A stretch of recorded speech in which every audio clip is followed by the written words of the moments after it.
एक बार भिंडी की ये सब्ज़ी बनाकर खा लीजिएगा ना तो पूरे सीज़न में आप भिंडी ही खाना पसंद करेंगे। तो चलिए इस फटाफट से रेसिपी को बनाना शुरू करते हैं। तो यहाँ पे हमने भिंडी लिया है, भिंडी को अच्छे से धो करके साफ़ कर लेंगे और इस तरह से छोटे-छोटे टुकड़ों में कट कर लेना है। सबसे पहले कढ़ाई में तेल डालेंगे और भिंडी को ना हल्का-हल्का फ्राई कर लेना है।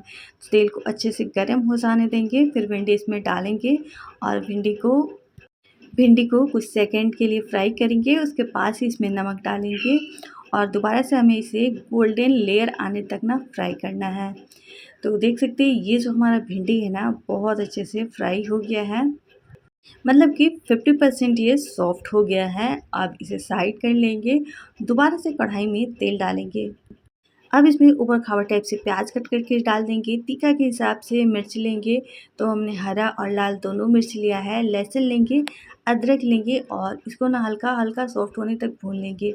जैसे ये भून जाएगा इसमें टमाटर डाल देंगे 1, 15 से 20 काली मिर्च डाल देंगे और दोबारा से इसे सॉफ्ट होने तक भून लेंगे। और लास्ट में ठंडा होने के बाद ना मिक्सर जार में इसे पीस लेंगे। अब कढ़ाई में दोबारा से तेल डालेंगे और जीरा डालेंगे आधी चम्मच और जो हमने पेस्ट तैयार किया है उस पेस्ट को डाल देंगे।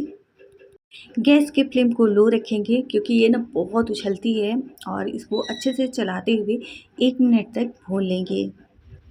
अब घर में जितने भी घरेलू मसाले होते हैं ना वो सारे मसाले डाल देने हैं। तो हमने हल्दी, जीरा, धनिया, काश्मीरी लाल मिर्च पाउडर, नमक डाल करके अच्छे से चला लिया है। अब मसालों को पकने तक भूनेंगे। अब इसमें बड़े-बड़े क्यूब में कटे हुए प्याज और शिमला मिर्च डालेंगे। तो हमने 1 प्याज लिया है और आधी से भी कम शिमला मिर्च लिया है। डाल देंगे अच्छे से चलाते हुए, प्याज और शिमला मिर्च को सॉफ्ट होने तक भूनेंगे।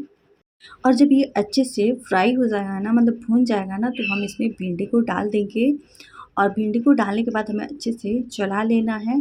ढक-ढक के इसे 3 से 4 मिनट तक पकाएँगे या तब तक पकाएँगे जब तक कि सारी सब्जियाँ अच्छे से सॉफ्ट ना हो जाएँ, पक ना जाए। जैसे ये पक जाएगा तो इसमें धनिया के पत्ते ऐड कर देंगे।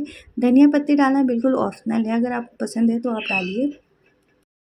और अब इसे गरमा-गरम सर्व करेंगे। पूरी, पराठा, रोटी किसी भी चीज़ के साथ खाइए, मस्त लगता है।